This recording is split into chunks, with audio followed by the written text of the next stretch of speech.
Bienvenidos y bienvenidas a este programa de historias. Hoy vamos a hablar sobre la memoria histórica. Mientras llega la segunda temporada vamos a hacer algunos programas alrededor de conceptos o ideas que nos ayudan a comprender mejor lo que entendemos por historia. Pero bueno, comencemos.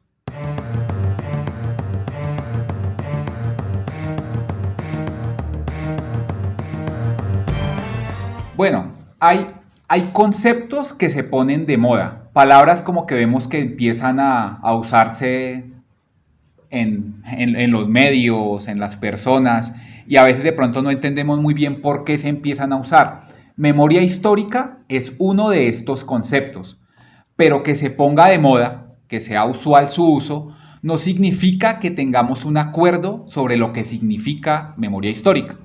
¿Cómo así? O sea, ¿por qué digo esto? Y es que lo que quiero contarles hoy es que una cosa es historia, otra cosa es memoria y otra cosa es memoria histórica. Son tres cosas diferentes, aunque relacionadas. Podemos hacer definiciones, podemos sacar un diccionario y buscar qué significa cada una. Pero es mejor hablar de los usos, lo que hay son usos. Porque, y esa es la primera polémica, una definición que encontramos en un diccionario o que encontramos en un libro de texto no es la verdad, es un uso que hay sobre ese concepto, sobre esa palabra. Una definición no nos dice todo lo que es el concepto, lo que nos dice es más bien un uso que se ha impuesto sobre otros usos posibles. Esto puede sonar algo confuso, entonces intentaré explicarlo porque es algo central dentro de tanto de la exposición como dentro de mi labor investigativa. Y entonces es que quiero que sepan que los conceptos sociales y políticos, entre ellos memoria, historia, memoria histórica o también otros que pueden ser incluso más usuales como libertad, soberanía, ciudadanía, democracia, paz, entre otros, no tienen un solo significado, no hay una explicación que recoja todo lo que son, no hay una definición que los abarque completamente. Por eso, aunque los diccionarios son muy útiles y sirven para reconocer algunos usos, los sentidos que tienen estos conceptos y en general el lenguaje, lo que lo crea y lo modifica es la gente en su uso social. Esto cambia en el tiempo, por eso los diccionarios son una herramienta útil, pero no es que lo tengan todo. ¿Por qué?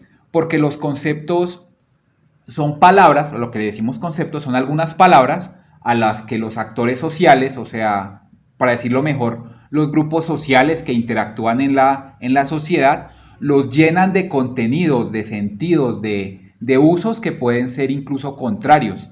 Por eso decimos que un concepto tiene muchos sentidos, pero esto no es gratis, porque al tener un concepto, una palabra, tantos sentidos, tantos posibles significados, se va a imponer un uso y no otro. Y esto ocurre es porque unos actores o unos grupos sociales que abogan, que buscan que se imponga un uso, pues consiguen imponerlo sobre los otros. Es decir, es fruto de las relaciones de poder. Recordemos que el poder no es solo, por poder no me refiero solamente al que ejerce el Estado o las instituciones desde arriba, sino pues bueno, todos estamos inmersos en relaciones de poder, ejercemos poder y ejercen poder sobre nosotros. Y bueno, y también hacemos relaciones de contrapoder, pero eso es otro tema. Entonces vamos a hablar de estos sentidos, de estos conceptos, de estos usos mejor, y de cómo estos cambian en el tiempo, porque los actores sociales, reitero, son los que los hacen cambiar. O sea, no es una institución, no es que un día la Real Academia dice que una palabra o un concepto significa algo y entonces ya para todos nosotros es lo que ellos dicen. No, cambian es porque los actores sociales los hacen cambiar al apropiarse de ellos, usarlos y exigirlos según sus experiencias, o sea, según lo que han vivido como grupo social y según sus expectativas, o sea, lo que esperan obtener. Les doy un ejemplo como para hacerlo más claro. Ciudadanía. Hoy entendemos como si todos nosotros fuéramos ciudadanos, ¿no? Incluso ustedes, que los que son menores de edad, se consideran ciudadanos, solo que con limitaciones sobre el ejercicio de la ciudadanía, como si estuviera ahí guardada en una bolsa y la tuvieran, pero no la pudieran usar completamente, una bolsa que no pudieran abrir hasta que no tuvieran los 18 años para poder tener ejercicio pleno de esta ciudadanía. Claro, salvo que por una condena judicial tuvieran que quedar otra vez guardada. Entonces, para nosotros hoy, para los que estamos aquí conversando, la ciudadanía es un derecho irrenunciable. No, pues, no, o sea, no pensamos en renunciar a la ciudadanía, de pronto a la nacionalidad, cuando estamos decepcionados de la nación, del país, pero no la ciudadanía. ¿Por qué? Porque asumimos que la ciudadanía es nuestra fuente de derechos. O sea, tenemos derechos porque somos ciudadanos, entonces, y tenemos derechos por ser colombianos, ciudadanos colombianos. Pero ciudadanía no fue siempre lo mismo, no siempre ha sido eso. Y eso no significa que es que las personas de antes, como acostumbran a veces cuando dicen cosas como patria boba o demás, que antes fuese la gente tonta, que antes fueran las personas bobas por no entender las cosas como nosotros las entendemos hoy. Antes, por ejemplo, ciudadano significa, o sea, era, el sentido de ciudadano era el que vive en una ciudad y ya. No era la fuente de derechos, era el que vive en una ciudad. Solo que como vivía en esa ciudad, podía participar en algunas instancias de poder local, en el cabildo, donde se tomaban algunas decisiones. Pero ya, no era más. La fuente de los derechos no era la ciudadanía, sino la fuente era pertenecer a una comunidad la cual estaba bajo el cuidado del rey. La fuente de los derechos era la soberanía del rey. Eso cambió, ¿no? O sea, con la independencia sabemos que eso cambia y empieza a tener otro sentido. El uso ciudadano empieza a ser el hombre de 22 años y con propiedades, ¿sí? Por ejemplo. Entonces, y se cambia ya la idea no de la soberanía del rey, que es una soberanía divina y de un acuerdo, sino se supone que sobre esta figura del ciudadano se funda la república. Eso es un cambio muy importante y este cambio no es gratis, es un cambio que se da porque en el proceso se imponen unos intereses sobre otros.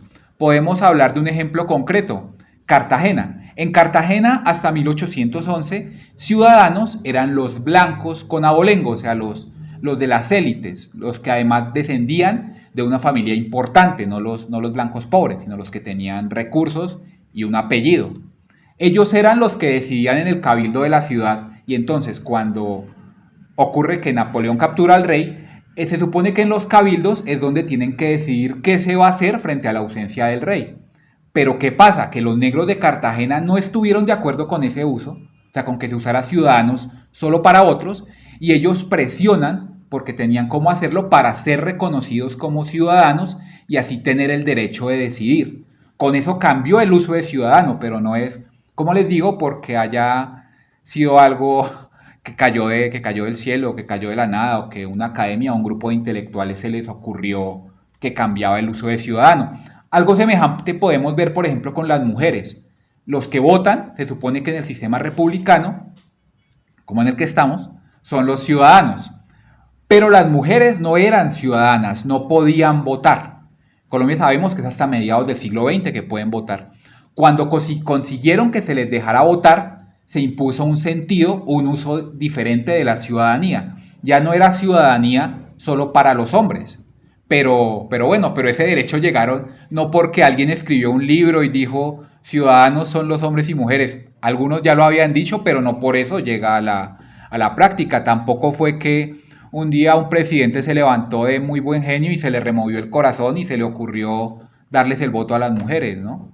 O sea, llegan las mujeres, tanto en el mundo como en Colombia, a ese derecho de ser reconocidas como ciudadanas gracias a su acción social, o sea, a su participación en la política, en lo público y a su exigencia al reconocimiento de esa participación y que se les abran nuevos espacios de participación. O sea, lo que les quiero decir hasta aquí es que primero esos sentidos cambian en el tiempo y cambian no gratis, sino por la acción de los grupos.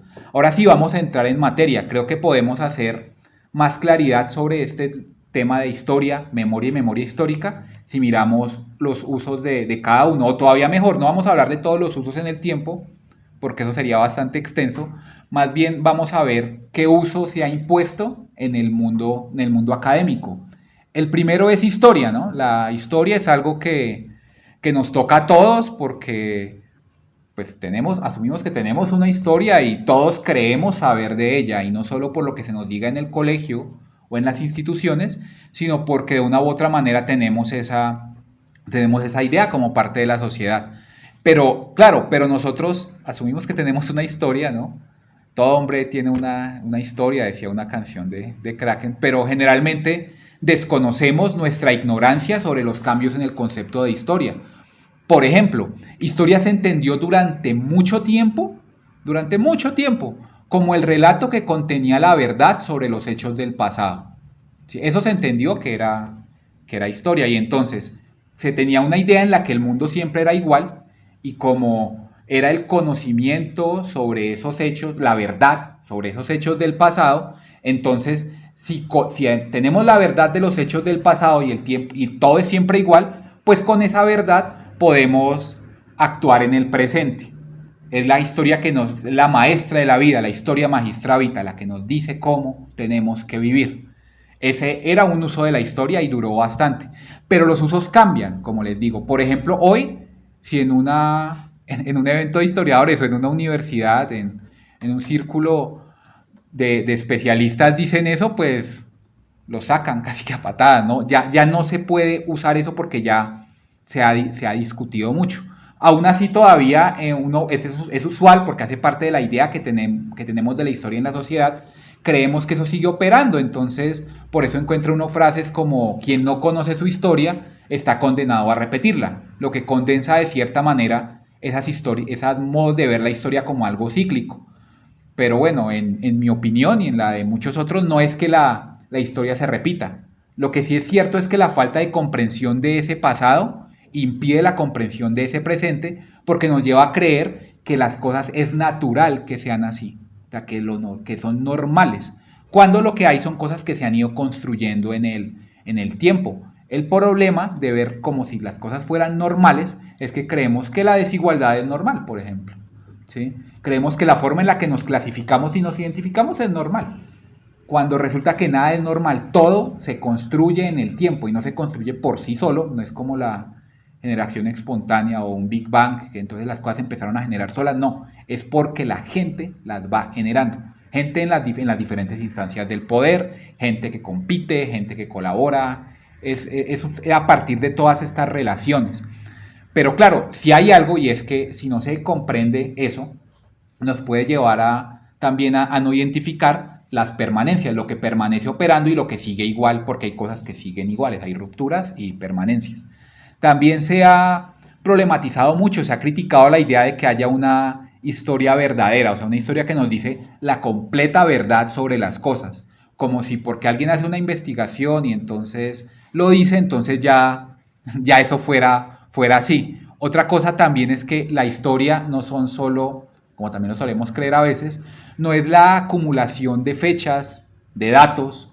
Entonces hay unas fechas, hay unos datos, hay unos grandes hombres que hicieron unas cosas, hicieron unas batallitas y eso es la historia. No, la historia es más bien, el uso que tiene hoy es un relato explicativo, es una narración que se construye sobre lo que ya no es. Esa narración, o sea, esa narración, por eso historia, es un relato, esa narración, ese relato se construye a partir de documentos. Documentos en un sentido amplio, o sea, no es solamente el documento escrito o solamente el documento judicial, solamente la ley, sino es amplio. Casi que documento es cualquier cosa, lo que se les pueda ocurrir, hasta un tuit, lo que sea, siempre que sirva para interrogarlo alrededor de una pregunta que queramos saber, de un proceso.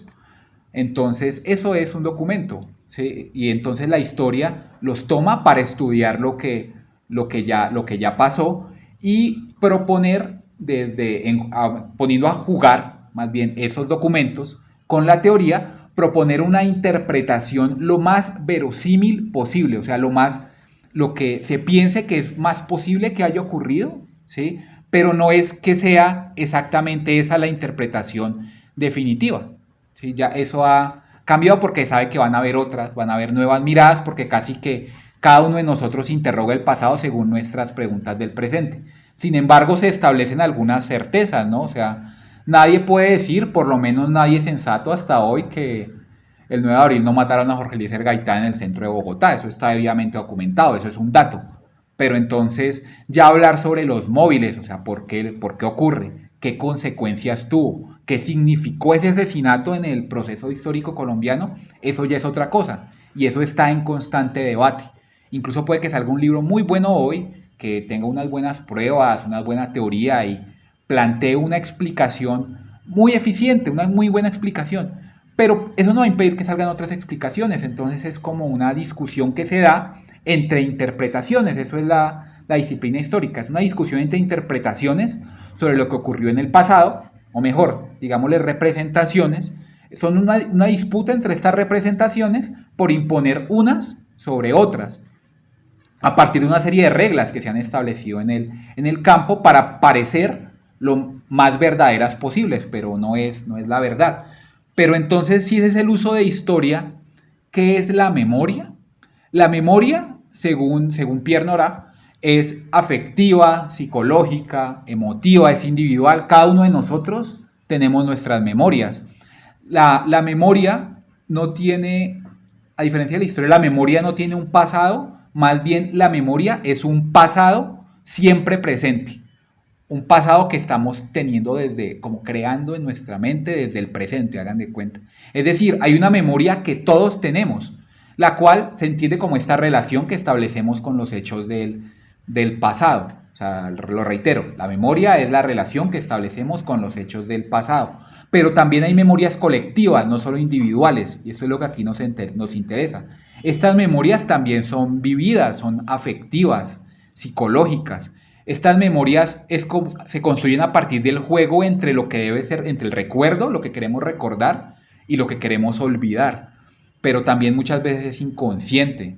No es que se planee que se va a hacer de una manera, sino que así empieza a ocurrir. Son estas memorias también colectivas de los grupos, vulnerables a los usos y a las manipulaciones, y hay que decirlo, y también son susceptibles a quedar latentes, o sea, quedar ahí como si estuvieran hibernando, como un oso cuando va a hibernar, quedar ahí como congeladas y que se activen mucho tiempo después.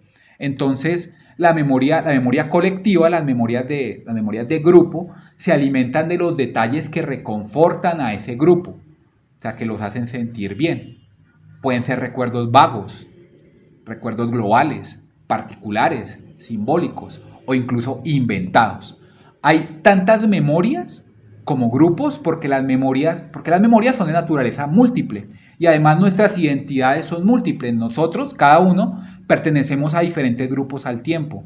Esto es importante tenerlo en cuenta.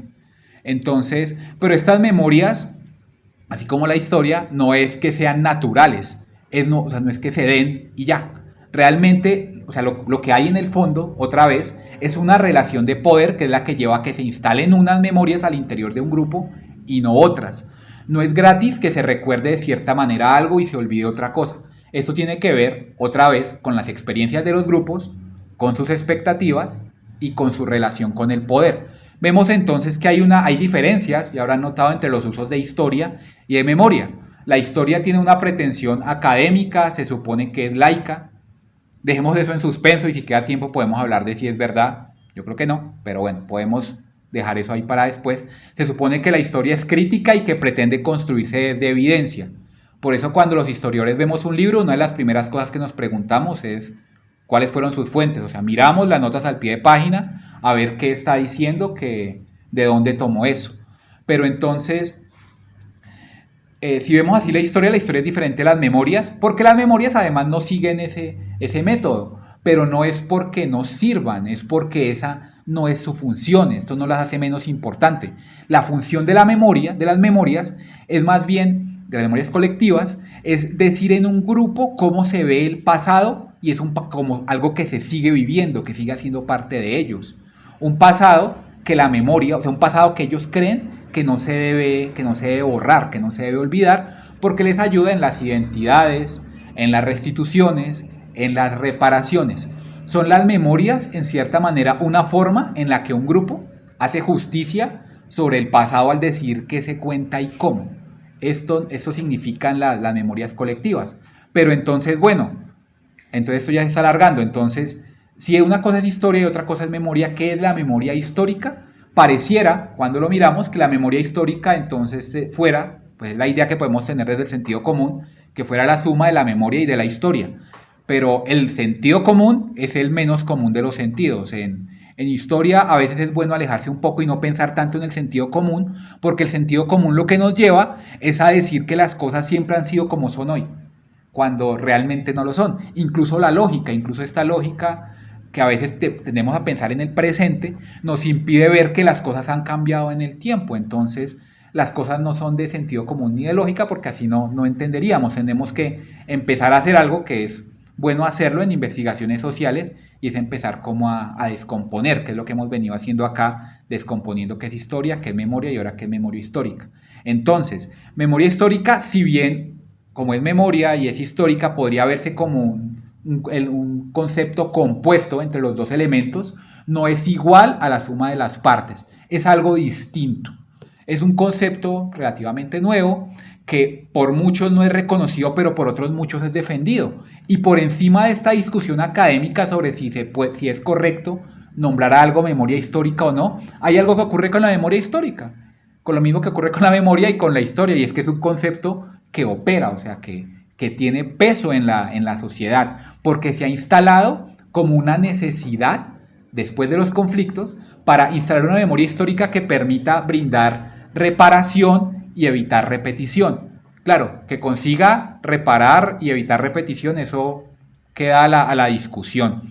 Pero entonces vuelvo a la pregunta, ¿qué es la memoria histórica? Podemos decir, o sea, el uso con el que yo estaría más de acuerdo es que es una reconstrucción consciente del pasado que tiene una intención totalizante de abarcar el pasado de todos, al interior de un grupo o de una serie de grupos más bien, pero eso la hace diferente a la memoria colectiva, porque como dijimos, la memoria colectiva se construye con recuerdos, que remiten a la experiencia de una comunidad y grupo, mientras que la memoria histórica aspira a reunir, a abarcar diferentes memorias en esa construcción del pasado.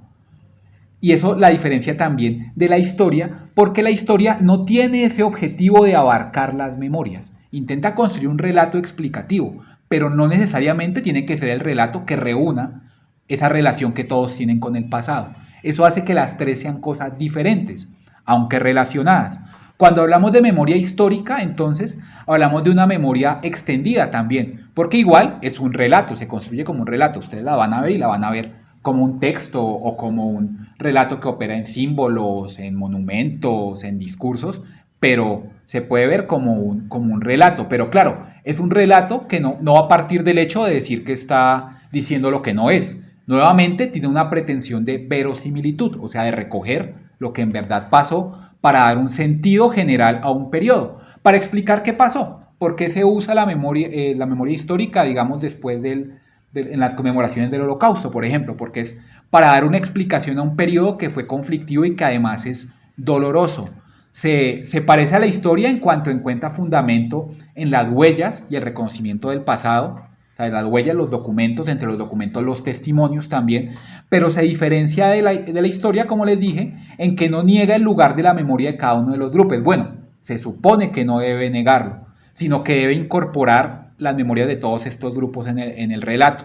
La memoria histórica, entonces, es un relato que toma las memorias plurales, se construye e instala una memoria, ¿sí? Eso es la diferencia de memorias colectivas, que es una. La memoria histórica instala, se supone que intenta instalar una memoria en la sociedad.